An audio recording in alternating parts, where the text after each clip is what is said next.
हाल ही में मैसूर में पेश आए एक आलिम दीन के कत्ल के मामले में इंसाफ का मुतालिबा करते हुए मैसूर के उलमाए कराम के एक वफद ने बेंगलुरु पहुंचकर कर्नाटक अक़लियती कमीशन के चेयरमैन अब्दुल अजीम से मुलाकात की। आज यानी 13 मार्च 2024 बरोज चाहरशंबा सदाए इत्तेहाद के सरपरस्त मुजाहिद अली बाबा सैयद सरदार की रहनुमाई में इस वफद ने चेयरमैन अब्दुल अजीम से मुलाकात की और याददाश्त पेश की और वहशियाना तरीके से जालिमाना तरीके से एक आलिम दीन हाफिज कुरान को कत्ल करने और इस कत्ल में शामिल अफराद और इस कत्ल की वजह बने अफराद के खिलाफ सख्त से सख्त कार्रवाई करने का मुतालिबा किया।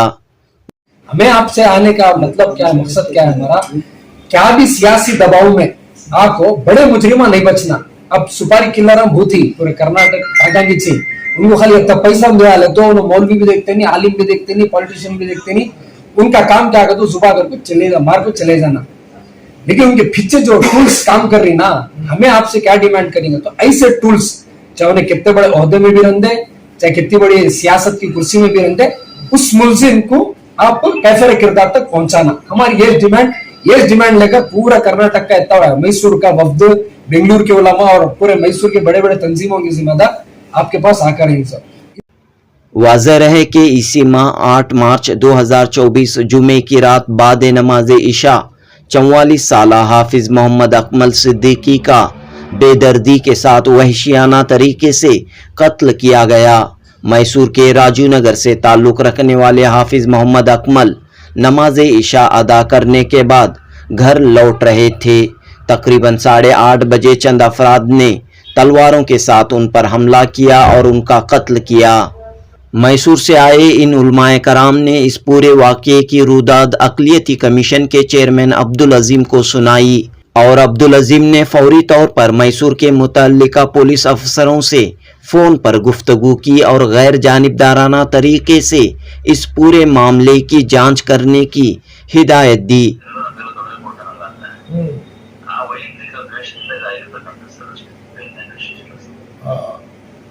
ಈಗ ನಿಮ್ಮ ಮೈಸೂರಿನವರು ಸುಮಾರು ಒಂದು ಇನ್ವೆಸ್ಟಿಗೇಷನ್ ಆಗಬೇಕು, ಅದು ಕರೆಕ್ಟ್ ಆಗಿ ಇನ್ವೆಸ್ಟಿಗೇಷನ್ ಆಗಬೇಕು।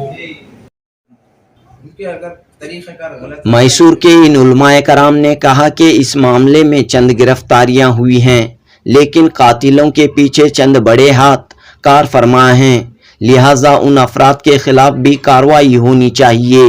इस वफद ने कहा कि हक बात करने वाले एक आलिम दीन के कत्ल के बाद मैसूर के उलमाए कराम में डर व खौफ का माहौल है। मुस्लिम माशरे में वहशी दरिंदा सिफ्ता नासिर इस तरह आज़ाद हुए हैं कि कत्ल व गारतगिरी पर उतर आ रहे हैं और ये पूरे वाक़या मुसलमानों के लिए शर्म की बात है, इंतहाई शर्म की बात है। सदाए इत्तेहाद के सरपरस्त मुजाहिद अली बाबा ने कहा कि सदाए इत्तेहाद की एक टीम ने मैसूर का दौरा करते हुए हालात का जायजा लिया है। मकतूल हाफिज मोहम्मद अकमल किराए के मकान में जिंदगी गुजर बसर कर रहे थे। इनके पसमानदगान में बीवी और 2 बच्चे शामिल हैं। कत्ल के वाक़ये के बाद इस खानदान का क्या होगा, इस पर गौर व फिक्र करने की ज़रूरत है।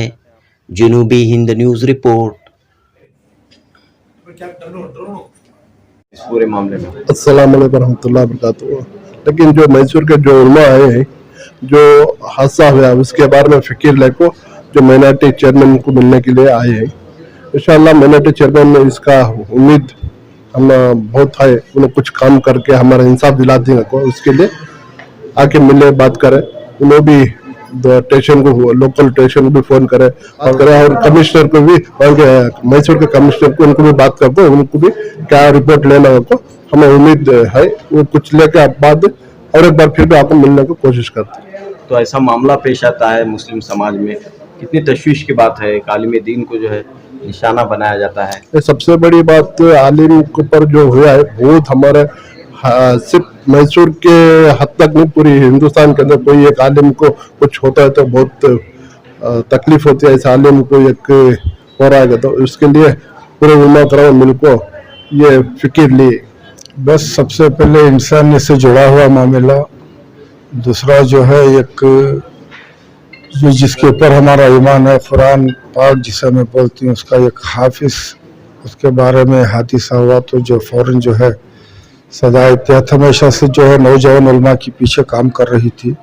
तो जैसे हमें इतला मिली तो फौरन जो है मैसूर का हमने रुख किया, हालात देखे और जो मरहूम के घर गए, ताज़ियत की, सब कुछ देखा।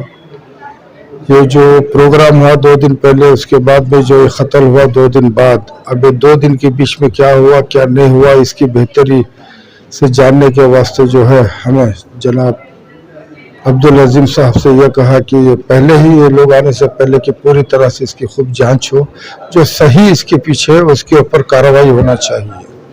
और मैंने ये भी, हमारी ये भी फिक्र है सदा इत्तेहाद की तरफ से, अगर ये हो गया ठीक है, जिनका हो गया, अब ये बच्चों का, घर वालों का कैसा क्या करना, ये मैं मैसूर में भी कह चुका हूँ, अभी भी मेरे दिल में फिक्र है।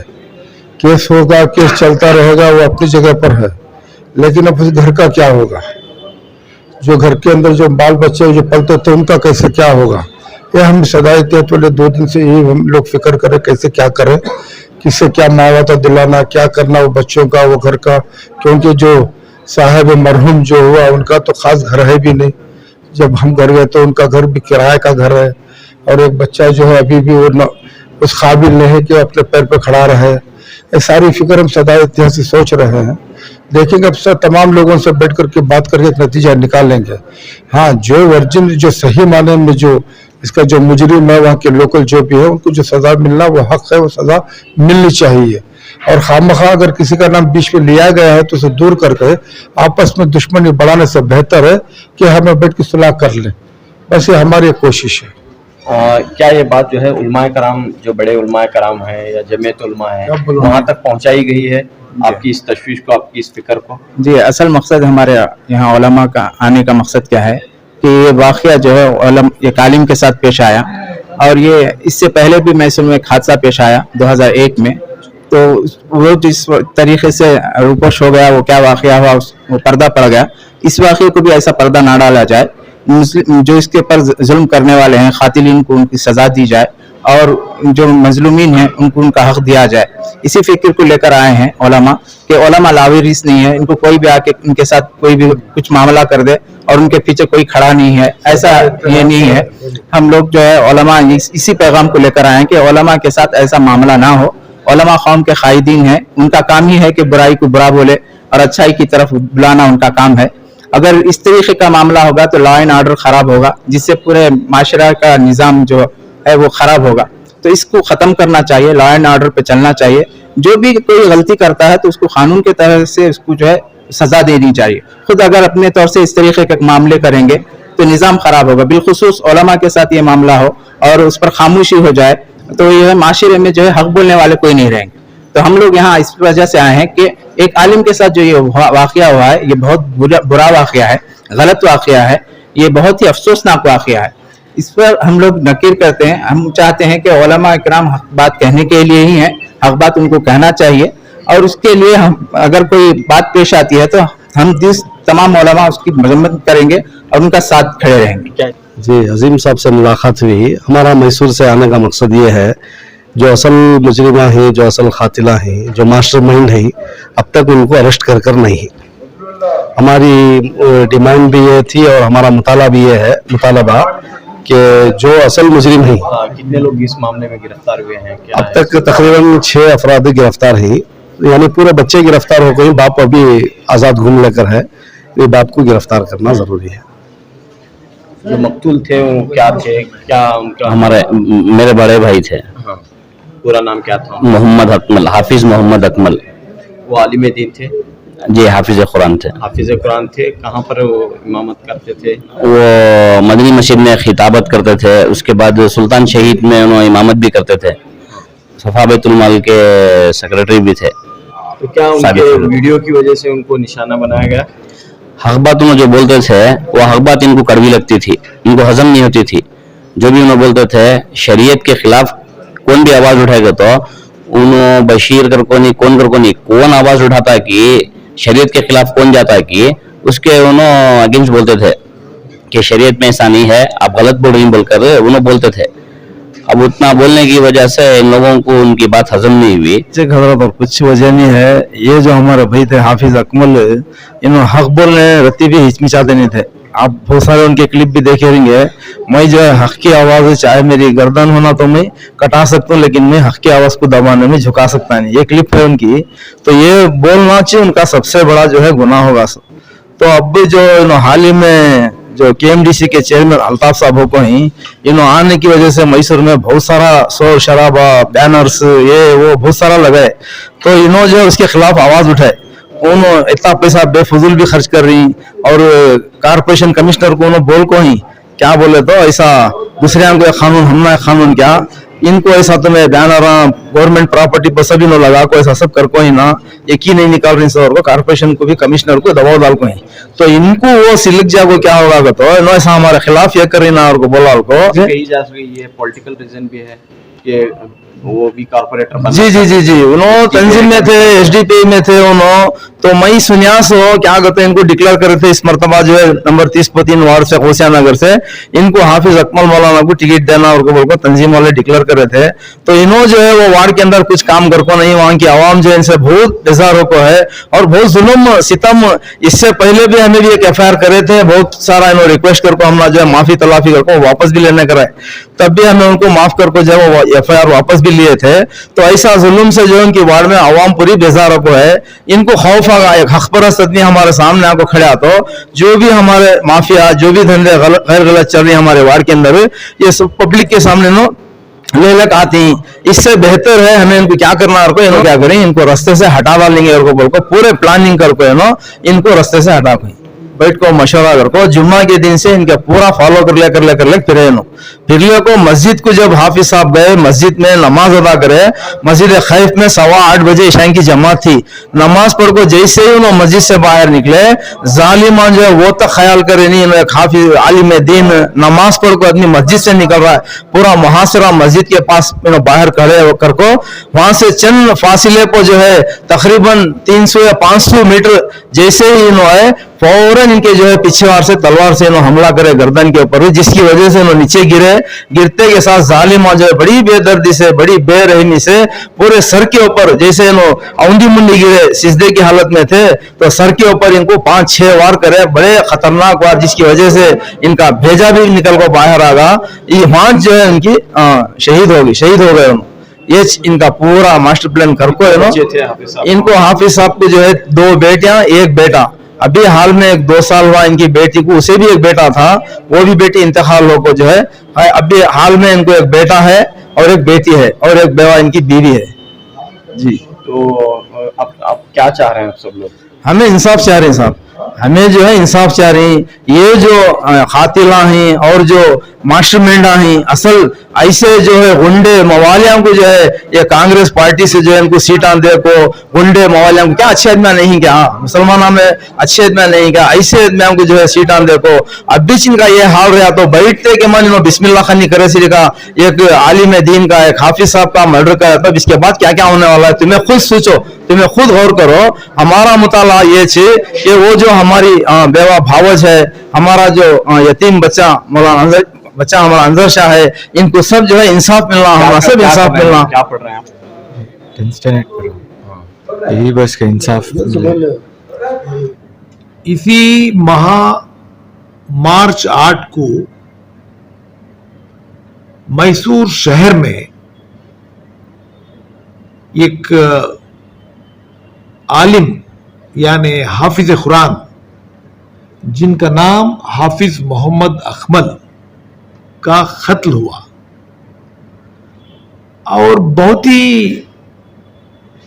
इसको हम ये बोल सकते हैं कि it is a brutal murder, वैशानियत। और जो है रात के 8:15 बजे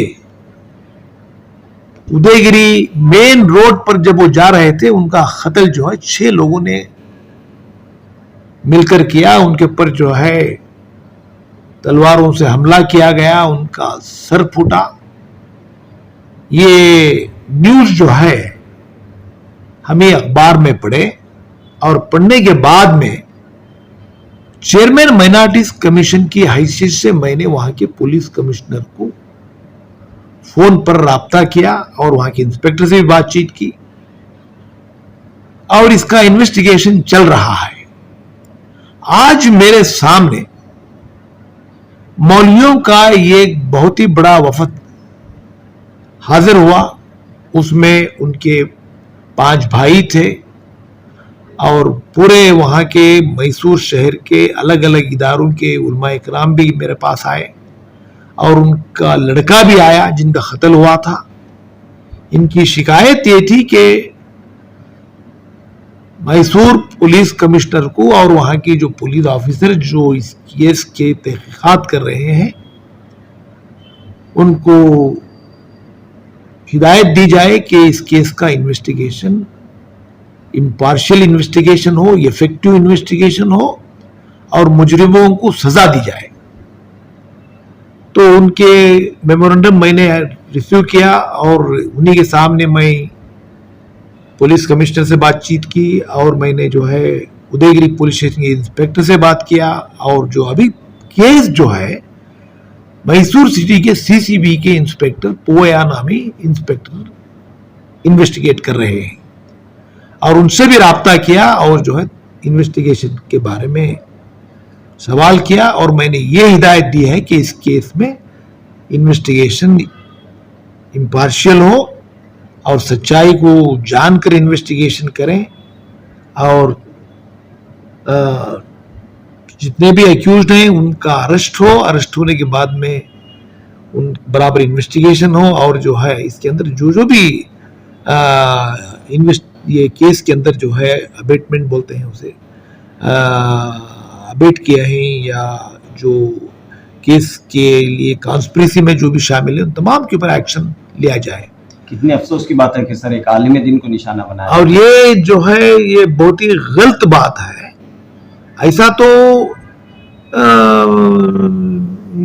वोरल अटैक्स रिएक्शन आजकल जो यूट्यूब का जमाना है ये चलता रहता है। पहले लोग स्टेज के ऊपर किसी को अटैक करते थे, किसी के खिलाफ बात करते थे। आज जो है एक माहौल बन गया है कि यूट्यूब के जरिए और मोबाइल के जरिए हम जो है हमारा रिएक्शन बताते हैं। रिएक्शन जो भी हो मगर किसी की जान लेने का हक किसी को नहीं है। इस तरह का कत्ल करना खुलेआम जो है ये एक बहुत ही बैड मैसेज सोसाइटी में जाता है। आज पूरे इमाम मिलकर मेरे पास आए थे, उनमें एक डर का माहौल पैदा हुआ है और मैंने पुलिस ऑफिसर्स को हिदायत भी दी है और प्रॉपर इन्वेस्टिगेशन के बारे में बातचीत की है और दूसरा इन लोगों को मैं दिलासा भी दिया और उनको ये भी कहा कि कोई डरने की जरूरत नहीं। मेरा लेटर फिर पुलिस कमिश्नर को जा रहा है और उनसे इस केस के बारे में क्या क्या इन्वेस्टिगेशन हुआ, क्यों ये केस हुआ है, इसका मोटिव क्या है, सारी चीजों के बारे में रिपोर्ट भी मैंने तलब की है। कंपनसेशन भी मिलना चाहिए जो विक्टिम है, वो देखिए क्या है उसके बारे में सरकार को भी लिखेंगे। इस वफद ने ये बात कही कि चंद गिरफ्तारियां हुई हैं लेकिन जो पकड़े गए हैं उनके पीछे कौन है उनको गिरफ्तार किया मैंने ये कहा है कि इस केस में जो है थरो इन्वेस्टिगेशन होना चाहिए। थरो इन्वेस्टिगेशन का मतलब यह है कि इस केस की जानकारी जिन जिन लोगों को थी और इस केस में जो भी जो है अगर कोई अबेटमेंट हुआ है, कोई प्रोवोक किए हैं या और जो इसके पहले जो भी केसेस होकर हैं उसकी भी तहकीकात करके जो है ये मालूम कराना है कि इसके ये जो दुश्मनी पुरानी भी दुश्मनी थी और उसमें जो है मोटिव क्या है वो इम्पोर्टेंट। हर मर्डर केस के अंदर एक इंटेंशन होता है, एक मोटिव होता है, तो वो भी प्रूव करने से जो है अक्यूज का इंटेंशन क्या था, वो क्यों मर्डर किए, तैयारी के साथ में आए, क्या सडन प्रोवोकेशन में आए, ये सारी चीजों की तहकीकात करके कोर्ट के सामने चार्जशीट फाइल करना पड़ेगा।